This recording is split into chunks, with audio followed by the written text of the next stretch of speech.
Hello, എല്ലാവർക്കും നമ്മുടെ പുതിയൊരു വീഡിയോയിലേക്ക് സ്വാഗതം. അപ്പോൾ ഇന്ന് ഈ കാണുന്ന ഒരു ഷറാറ പാൻറ്റിൻ്റെ കട്ടിങ്ങും സ്റ്റിച്ചിങ്ങുമാണ് ഇന്നത്തെ വീഡിയോയിൽ കാണിക്കുന്നത് കേട്ടോ. അപ്പോൾ നമുക്ക് വേഗം വീഡിയോ കണ്ടിട്ട് വരാം. പ്ലെയിൻ ജോർജറ്റിൻ്റെ ക്ലോത്താണ് കേട്ടോ നമ്മൾ ഈ പാൻറ്റിന് വേണ്ടി യൂസ് ചെയ്തിട്ടുള്ളത്. അപ്പോൾ 3 മീറ്റർ ക്ലോത്താണ് ഇതിനാവശ്യമായിട്ട് എടുത്തിട്ടുള്ളത്. അപ്പോൾ ക്ലോത്തിനെ ഇവിടെ 4 ആക്കിയിട്ട് മടക്കി വെച്ചിട്ടുണ്ട്, അളവുകളൊക്കെ അടയാളപ്പെടുത്താനായിട്ട്.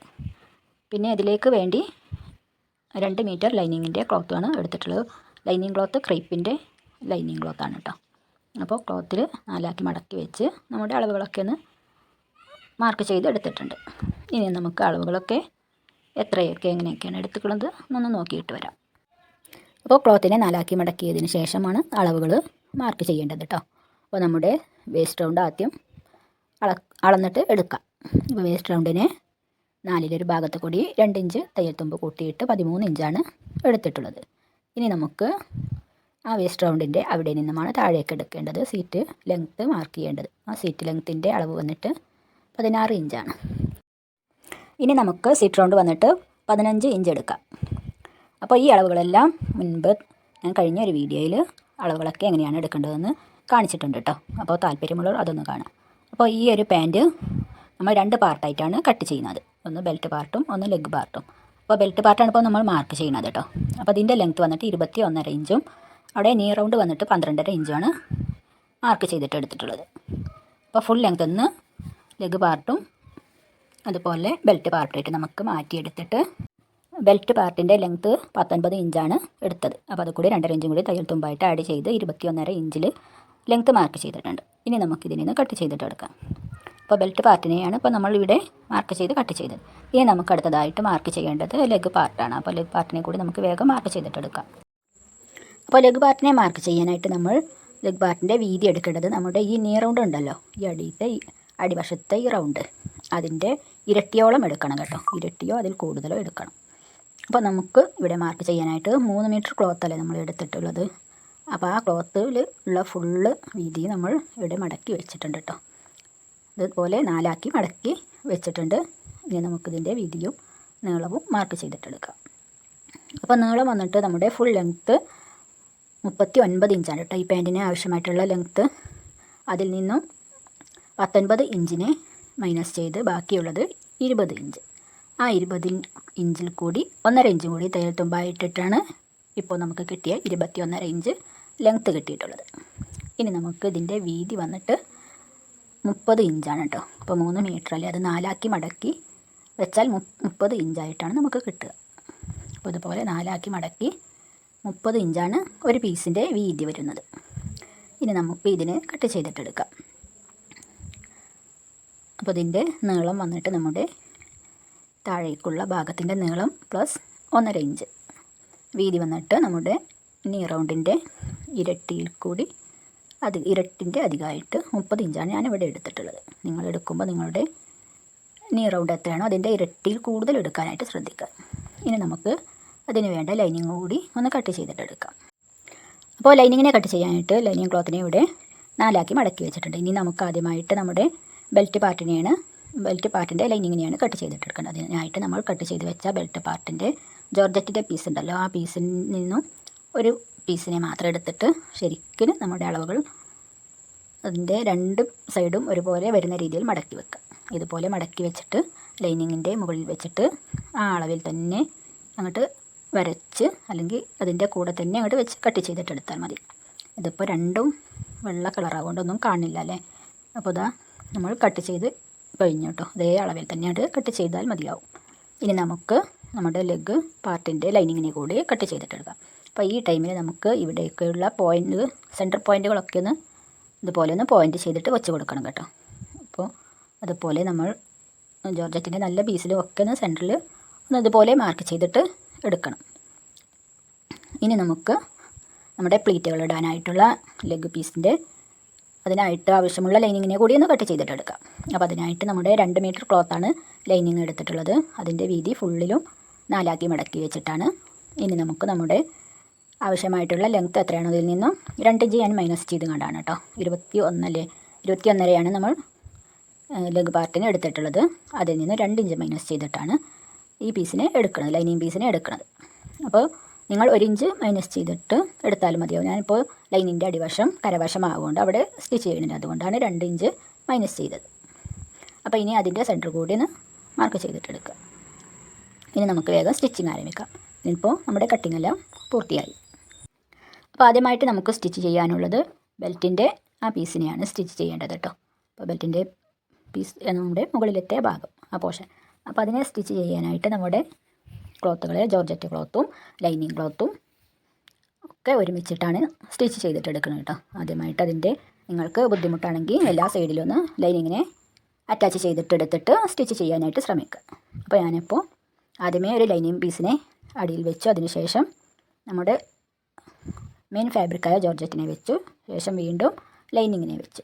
ഇതുപോലെ വെക്കുക. എന്നിട്ട് സീറ്റ് ലെങ്ത്താണ് ആദ്യമേ നമ്മൾ സ്റ്റിച്ച് ചെയ്യുന്നത്. അപ്പോൾ ഇതുപോലെ ഈ കർവ് വരുന്ന ആ ഭാഗം അതാണ് സീറ്റ് ലെങ്ത് കേട്ടോ. അത് 2 വശത്തും ഉണ്ടാവും. അതുപോലെ 2 വശവും 1/2 ഇഞ്ചിൽ നമുക്ക് സ്റ്റിച്ച് ചെയ്തിട്ട് വരാം. അപ്പോൾ ഈ 2 സൈഡിലും സ്റ്റിച്ച് ചെയ്യുക. അത് കണ്ടോ, അവിടെയും ഇവിടെയും ഇതാണ് നമ്മുടെ സീറ്റ് ലെങ്ത്. അപ്പോൾ ഈ കർവിൽ 1/2 ഇഞ്ച് വെച്ചിട്ട് ലൈനിങ്ങും 4 പീസും ഒരുമിച്ച് വെച്ചിട്ട് വേണം നമുക്ക് സ്റ്റിച്ച് ചെയ്തിട്ടെടുക്കാൻ. അപ്പോൾ നിങ്ങളും അതുപോലെ ചെയ്തിട്ടെടുക്കുക. നമുക്കിപ്പോൾ അവിടെ 2 സൈഡിലും ഒന്ന് സ്റ്റിച്ച് ചെയ്തിട്ട് വരാം. അങ്ങനെ നമ്മുടെ 2 സൈഡിലെയും സീറ്റ് ലെങ്ത്തുകളും ഇവിടെ സ്റ്റിച്ച് ചെയ്ത് എടുത്ത് കഴിഞ്ഞിട്ടുണ്ട്. ഇനി നമുക്കടുത്തതായിട്ട് സ്റ്റിച്ച് ചെയ്യാനുള്ളത് നമ്മുടെ പാൻറ്റിൻ്റെ എലാസ്റ്റിക്കൊക്കെ ഇടാനുള്ള ഭാഗമുണ്ടല്ലോ, നമ്മുടെ ബെൽറ്റ്, അതാണ് സ്റ്റിച്ച് ചെയ്യേണ്ടത്. അതിനായിട്ട് നമ്മൾ അപ്പോൾ ഈ ടൈമിൽ നിങ്ങൾക്ക് വേണമെങ്കിൽ ലൈനിങ്ങിനെയൊക്കെ ഒന്ന് ചുറ്റൊടിച്ചിട്ടൊന്ന് പതിച്ചിട്ട് അടിച്ച് കൊടുക്കാം കേട്ടോ. അപ്പോൾ ഇതുപോലെ 1/2 ഇഞ്ച് മടക്കി ഒന്ന് സ്റ്റിച്ച് ചെയ്യുക. അതിനുശേഷം നമ്മുടെ എലാസ്റ്റിക്കിൻ്റെ ആ വീതിക്ക് എടുത്തിട്ട് അതിൽ കൂടി ഒരു 1/4 ഇഞ്ച് കൂടി കൂട്ടിയിട്ട് ചുറ്റോടും ഒന്ന് സ്റ്റിച്ച് ചെയ്തിട്ട് കൊടുക്കുക. അപ്പോൾ ഇതുപോലൊരു ഗ്യാപ്പ് എന്നിട്ടിട്ട് കൊടുക്കണം കേട്ടോ. ചുറ്റോടും സ്റ്റിച്ച് ചെയ്തിട്ട് വരുന്ന സമയത്ത് എലാസ്റ്റിക്കിനെ കയറ്റാനായിട്ട് കുറച്ച് ഗ്യാപ്പ് ഇട്ട് കൊടുക്കുക. അപ്പോൾ നമ്മളിവിടെ സ്റ്റിച്ച് ചെയ്ത് കഴിഞ്ഞിട്ടുണ്ട് കേട്ടോ. അതുപോലെ എവിടെയും ചുളുക്കൊന്നും വരാതെ സ്റ്റിച്ച് ചെയ്തിട്ടെടുക്കുക. ലൈനിങ് ആകുമ്പോൾ ചുളുക്കുകൾ വരാനും സാധ്യതയുണ്ട്, അപ്പോൾ അതൊന്നും ഇല്ലാതെ ഒന്ന് ശ്രദ്ധിക്കുക. അപ്പോൾ ഇനി അടുത്തതായിട്ട് നമുക്ക് സ്റ്റിച്ച് ചെയ്യാനുള്ളത് നമ്മുടെ അടിവശത്തുള്ള പ്ലേറ്റുകളൊക്കെ ഇട്ടിട്ട് കൊടുക്കലാണ്, നമ്മുടെ നീ റൗണ്ടിൻ മുതൽ താഴേക്കുള്ള ഭാഗം. അപ്പോൾ അതിനായിട്ട് നമ്മുടെ നീ റൗണ്ടിൽ ഇതുപോലെ സെൻറ്ററുകളൊക്കെ ഒരുമിച്ച് വെച്ചിട്ട് ലൈനിങ് ക്ലോത്തിനെയും ജോർജറ്റ് ക്ലോത്തിനെയും ഒരുമിച്ചൊന്ന് സ്റ്റിച്ച് ചെയ്തിട്ട് എടുക്കണം കേട്ടോ. അത് നമ്മുടെ ക്ലോത്ത് അങ്ങോട്ടും ഇങ്ങോട്ടൊന്നും നീങ്ങാതെ ലൈനിങ് പ്ലേറ്റുകളൊക്കെ ഇടുന്ന സമയത്ത് നീങ്ങിപ്പോകാതെ ഇരിക്കുന്നതിനായിട്ടാണ് ഈ സ്റ്റിച്ച് ചെയ്യുന്നത് കേട്ടോ. അതുപോലെ നമ്മുടെ ചുറ്റും ഇട്ടിട്ട് നമ്മുടെ ക്രോച്ചേരിയൻ്റെ ഈ ഭാഗം ഉണ്ടല്ലോ, ഇവിടെയൊക്കെ ഒന്ന് പതിച്ച് അടിച്ചിട്ട് കൊടുക്കുക. 2 കാലിൻ്റെ 2 പീസ് സൈഡിലും നമുക്കിതുപോലെ ഒന്ന് ചെയ്തിട്ട് വരാം. അതിനുശേഷം നമ്മുടെ നീ റൗണ്ടിൽ നമുക്ക് പ്ലീറ്റുകൾ ഇട്ടിട്ട് ചെറിയ ചെറിയ പ്ലീറ്റുകളാക്കി ഇട്ടിട്ട് കൊടുക്കണം. അപ്പോൾ ഇതുപോലെ നീ റൗണ്ടിലും അതുപോലെ നമ്മുടെ ക്രോച്ചേരിയ ആ ഭാഗങ്ങളൊക്കെ ഒന്ന് പതിച്ച് അടിച്ച് എടുത്തിട്ടുണ്ട് കേട്ടോ. ഇനി നമുക്ക് അടുത്തതായിട്ട് നമ്മുടെ പ്ലീറ്റുകൾ ഇടാനുള്ള ജോർജറ്റിൻ്റെ ക്ലോത്തിനെ എടുക്കുക. ജോർജറ്റിൻ്റെ ക്ലോത്ത് ഒരു കാലിന് നമുക്ക് 1.5 മീറ്ററാണല്ലേ കിട്ടിയത്. 3 മീറ്ററാണ് ടോട്ടൽ. അപ്പോൾ അതിൻ്റെ അടിവശത്തുള്ള ആ ഭാഗം മൊത്തം 3 മീറ്റർ നമ്മൾ എടുത്ത്, അപ്പോൾ ഒരു കാലിന് നമുക്ക് കിട്ടുന്നത് 1.5 മീറ്ററാണ്. ആ 1.5 മീറ്റർ വീതിയാണ് നമ്മൾ ഈ 12.5 ഇഞ്ച് റൗണ്ട് എടുത്തില്ലേ മടക്കി വെച്ചിട്ട് ആ റൗണ്ടിൽ അറ്റാച്ച് ചെയ്ത് കൊടുക്കുന്നത്. അപ്പോൾ ഇതുപോലെ ആ സെൻറ്ററുകൾ രണ്ടും നമ്മൾ പോയിൻ്റ് ചെയ്ത് വെക്കണം കേട്ടോ. എന്നിട്ട് ആ സെൻറ്ററുകൾ ഒരേ സ്ഥലത്ത് തന്നെ വരുന്ന രീതിയിൽ വേണം പ്ലീറ്റുകൾ ഇട്ടിട്ട് കൊടുക്കാനായിട്ട്. അല്ലെങ്കിൽ ഒരു സൈഡിൽ ഒരുപാട് പ്ലീറ്റുകളും മറു സൈഡിൽ പ്ലീറ്റുകൾ ഇല്ലാതെയും ഇരിക്കും. അങ്ങനെയൊന്നും വരാതിരിക്കാനാണ് സെൻറ്ററുകളൊക്കെ ഒന്ന് മാർക്ക് ചെയ്തിട്ടെടുക്കുന്നത്. അപ്പോൾ 2 സെൻറ്റർ പോയിൻറ്റുകൾ ഒരുമിച്ച് വെക്കുക. ശേഷം ചെറിയ ചെറിയ പ്ലീറ്റുകളാക്കി ഇട്ടിട്ട് കൊടുക്കുക. അപ്പോൾ ലോങ് സ്റ്റിച്ച് വേണ്ടവർക്ക് അതുപോലെ ചെയ്യാം. അപ്പോൾ ഞാനിവിടെ ചെറിയ ചെറിയ പ്ലീറ്റുകളാക്കിയിട്ടാണ് ഇട്ട് കൊടുത്തിട്ടുള്ളത് കേട്ടോ. അപ്പോൾ നമ്മുടെ നമ്മുടെ തയ്യൽ തുമ്പുണ്ടല്ലോ സൈഡിൽ 2 സൈഡിലും അവിടെ 1 ഇഞ്ചിന്ന് ഗ്യാപ്പ് കൊടുത്തിട്ട് വേണം പ്ലീറ്റുകൾ ഇട്ടിട്ട് കൊടുക്കാനായിട്ട് കേട്ടോ. അപ്പോൾ അതും കൂടി ഒന്ന് ശ്രദ്ധിക്കുക. ഇനി നമുക്ക് അടിവശത്ത് കൂടി ഉള്ള ലൈനിങ്ങിനെ കൂടി ഒന്ന് അറ്റാച്ച് ചെയ്തിട്ടെടുക്കണം. അതിനായിട്ട് ലൈനിങ്ങിനെ എടുക്കുക. ലൈനിങ്ങിൻ്റെ സെൻറ്ററും പോയിൻ്റ് ചെയ്തിട്ട് കൊടുക്കുക. ഇനി നമ്മുടെ ഇത് വേണ്ട, നമ്മുടെ ഈ ലൈനിങ്ങിൻ്റെ വശത്ത് തന്നെയാണ് ലൈനിങ്ങിനെ വെക്കേണ്ടത് കേട്ടോ. എന്നിട്ട് അവിടെ വെച്ചിട്ട് പ്ലീറ്റുകൾ ഇട്ടിട്ട് കൊടുക്കുക. അങ്ങനെ ചെയ്യുമ്പോൾ നമ്മുടെ ഈ തയ്യൽ തുമ്പുകളെല്ലാം നമ്മുടെ ലൈനിങ്ങിൻ്റെ ഉള്ളിലേക്ക് പോയി പാൻറ്റിൻ്റെ ഉൾവശവും നല്ല നീറ്റായിട്ട് നമുക്ക് കിട്ടും. അപ്പോൾ സെൻറ്ററുകളൊന്ന് ഈ സമയം ഒന്ന് പിൻ ചെയ്ത് വെച്ചാൽ മതിയാവും. അതിനുശേഷം നമുക്ക് ചെറിയ ചെറിയ പ്ലീറ്റുകളാക്കി 2 കാലിൻ്റെയും ഭാഗങ്ങൾ ഒന്ന് പ്ലീറ്റുകൾ ഇട്ടിട്ട്, ലൈനിങ് ക്ലോത്ത് പിന്നെ ഒരുപോലെ പ്ലീറ്റുകൾ വരണം എന്നൊന്നുമില്ല കേട്ടോ. നമ്മൾ സെൻറ്ററുകളൊന്ന് പോയിൻ്റ് ചെയ്ത് ഒന്ന് പ്ലീറ്റുകൾ ഇട്ടിട്ട് കൊടുത്താൽ മതിയാവും. അപ്പോൾ നമ്മളിവിടെ ലൈനിങ്ങിനെയും ഇതുപോലെ പ്ലീറ്റുകളൊക്കെ ഇട്ട് എടുത്തു കഴിഞ്ഞു. അപ്പോൾ അത് കണ്ട ലൈനിങ്ങിൻ്റെ ഈ ഭാഗത്തൊന്നും നമുക്ക് തയ്യൽ തുമ്പുകളൊന്നും കാണാനില്ല. അതുപോലെ ചെയ്തിട്ടെടുത്താൽ മതി കേട്ടോ. അപ്പോൾ നല്ല നീറ്റായിട്ട് നമുക്ക് പാൻറ്റിനെ കിട്ടുന്നതാണ്. ഇനി അടുത്തതായിട്ട് നമുക്ക് സ്റ്റിച്ച് ചെയ്യാനുള്ളത് നമ്മുടെ പാൻറ്റിൻ്റെ സൈഡ് വശങ്ങളാണ്. നമ്മുടെ ആ ക്രോച്ചേരിയൻ്റെ ആ ഭാഗങ്ങളാണ് സ്റ്റിച്ച് ചെയ്യാനുള്ളത്. അടിവശത്ത് നിന്നും നേരെ ക്രോച്ചേരിയൻ്റെ അവിടേക്ക് വരിക. അതിനുശേഷം മറ്റേ സൈഡിലെ പാൻറ്റിൻ്റെ അടിവശത്തേക്ക് സ്റ്റിച്ച് ചെയ്തിട്ടെടുക്കുക. അപ്പോൾ ഇങ്ങനെ ചെയ്യുന്ന സമയത്ത് നമ്മുടെ ലൈനിങ്ങിൻ്റെ അടിവശം സ്റ്റിച്ച് ചെയ്യേണ്ടവരാണെങ്കിൽ അവിടെ നിന്ന് സ്റ്റിച്ച് ചെയ്തിട്ട് വേണം സൈഡ് സ്റ്റിച്ച് ചെയ്യാനായിട്ട്. അപ്പോൾ നമുക്കിവിടെ ലൈനിങ് കരവശമായത് കൊണ്ട് തന്നെ അവിടെ സ്റ്റിച്ച് ചെയ്യുന്നില്ല കേട്ടോ. അപ്പോൾ നിങ്ങളുടെ ലൈനിങ്ങിന് മടക്കി സ്റ്റിച്ച് ചെയ്യണമെങ്കിൽ ആദ്യമേ ലൈനിങ്ങിനെ ഒന്ന് മടക്കി കൊടുക്കുക. അതിനുശേഷം നമുക്ക് സൈഡ് സ്റ്റിച്ച് ചെയ്യുക. അപ്പോൾ സൈഡ് സ്റ്റിച്ച് ചെയ്യുന്ന സമയത്ത് നമ്മുടെ ജോർജറ്റ് പീസിനെയും ലൈനിങ്ങിനെയും ഇവിടെ നമ്മുടെ ലെഗ് ലെങ്ത്തിൻ്റെ അവിടെ മുതൽ സെപ്പറേറ്റ് ആയിട്ടാണ് സ്റ്റിച്ച് ചെയ്യേണ്ടത് കേട്ടോ. അപ്പോൾ ഇതുപോലെ ആദ്യമേ നമുക്ക് ജോർജറ്റിൻ്റെ പീസിനെ സ്റ്റിച്ച് ചെയ്തിട്ടെടുക്കുക. അതിനുശേഷം ലൈനിങ്ങിനെ സ്റ്റിച്ച് ചെയ്യുക. അതുപോലെ തന്നെ നമ്മുടെ ആ പ്ലീറ്റുകളിട്ട ആ ഭാഗങ്ങൾ രണ്ടും ഒരേ സ്ഥലത്ത് വരാനായിട്ട് ശ്രദ്ധിക്കുക. അതുപോലെ നമ്മുടെ ക്രോച്ചേരിയൻ്റെ അവിടെയും അതെല്ലാം ഒരേ സ്ഥലത്ത് തന്നെ വരാനായിട്ട് ശ്രദ്ധിക്കുക. ഇനി നമുക്ക് സൈഡുകളൊന്ന് സ്റ്റിച്ച് ചെയ്തിട്ട് എടുത്തിട്ട് വരാം. അപ്പോൾ നമ്മുടെ പാൻറ്റിൻ്റെ അരികുവശങ്ങളും ഇവിടെ സ്റ്റിച്ച് ചെയ്ത് എടുത്ത് കഴിഞ്ഞു കേട്ടോ. ഇനി നമുക്ക് പാൻറ്റിൻ്റെ അടിവശമാണ് സ്റ്റിച്ച് ചെയ്യേണ്ടത്. അപ്പോൾ അടിവശവും ഞാൻ ഈ ടൈമിൽ തന്നെ സ്റ്റിച്ച് ചെയ്ത് എടുത്തിട്ടുണ്ട് കേട്ടോ. അപ്പോൾ അതുപോലെ ലൈനിങ്ങിനെയും നമ്മുടെ ജോർജറ്റ് പീസിനെയും നമ്മുടെ ലെഗ് ലെങ്ത്തിൽ നിന്നും താഴേക്ക് സെപ്പറേറ്റ് ആയിട്ട് ഇതുപോലെ സ്റ്റിച്ച് ചെയ്യാനായിട്ട് ശ്രദ്ധിക്കുക. ഇനി അടുത്തതായിട്ട് നമുക്ക് ഇലാസ്റ്റിക്കിനെയാണ് സ്റ്റിച്ച് ചെയ്തിട്ട് കൊടുക്കേണ്ടത്. അതിനായിട്ട് 1.5 ഇഞ്ച് വീതിയും 28 ഇഞ്ച് നീളവുമുള്ള ഒരു ഇലാസ്റ്റിക്കാണ് ഞാൻ എടുത്തിട്ടുള്ളത് കേട്ടോ. അപ്പോൾ നമ്മുടെ വേസ്റ്റ് റൗണ്ടിൽ നിന്ന് ഒരു 5 ഇഞ്ച് മൈനസ് ചെയ്തിട്ട് വേണം ഇലാസ്റ്റിക്കിന് എടുക്കാനായിട്ട്. അപ്പോൾ ഇലാസ്റ്റിക്കിന് എടുത്തിട്ടുണ്ട്. അതിനായിട്ടൊരു ഗ്യാപ്പ് നമ്മളിവിടെ ഇട്ടിട്ടുണ്ടല്ലോ ഇലാസ്റ്റിക് കയറ്റാൻ. അപ്പോൾ അതുപോലെ ഇലാസ്റ്റിക്കിൻ്റെ ഒരറ്റത്ത് പിൻ കുത്തി ഇതുപോലെ ഒന്ന് ആ ഹോളിലൂടെ ഒന്ന് ഇലാസ്റ്റിക്കിനെ ഇട്ടിട്ട് വരാം. അപ്പോൾ അതാ നമ്മൾ ഇലാസ്റ്റിക്കിനെ ഇട്ടിട്ട് എടുത്തിട്ടുണ്ട്. ഇനി നമുക്ക് ഇതുപോലെ ഒരു സൈഡ് മറ്റേ സൈഡും മുകളിലേക്ക് വെച്ചിട്ട് അവിടെ നിന്ന് സ്റ്റിച്ച് ചെയ്തിട്ടെടുക്കാം.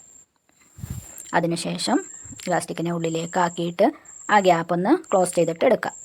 അപ്പോൾ അതുകൂടി ചെയ്തിട്ട് വരാം. അങ്ങനെ നമ്മുടെ ഇലാസ്റ്റിക്കിനെയും ഇവിടെ അറ്റാച്ച് ചെയ്ത് എടുത്തിട്ടുണ്ട് കേട്ടോ.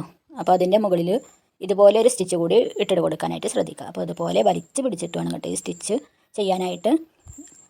അങ്ങനെ വലിച്ച് പിടിക്കാതെ ചെയ്തിട്ടുണ്ടെങ്കിൽ നമ്മുടെ പാൻറ്റ് അങ്ങോട്ടും ഇങ്ങോട്ടൊക്കെ മാറി സൈഡ് അതിൻ്റെ ഉൾവശം ഉണ്ടല്ലോ അതൊക്കെ ചുരുണ്ട് സൈഡിലേക്ക് പോകാനായിട്ടൊക്കെ സാധ്യതയുണ്ട് കേട്ടോ. അപ്പോൾ അതൊന്ന് ശ്രദ്ധിച്ചിട്ട് വേണം നമുക്ക് ഇലാസ്റ്റിക്കിൽ നിന്ന് സൈഡുകളൊക്കെ ഒന്ന് ഇതുപോലെ വലിച്ച് പിടിച്ച് ക്ലിയർ ആക്കിയതിന് ശേഷം വേണം ആ നടുകിലൂടെയുള്ള സ്റ്റിച്ച് ചെയ്യാനായിട്ട്.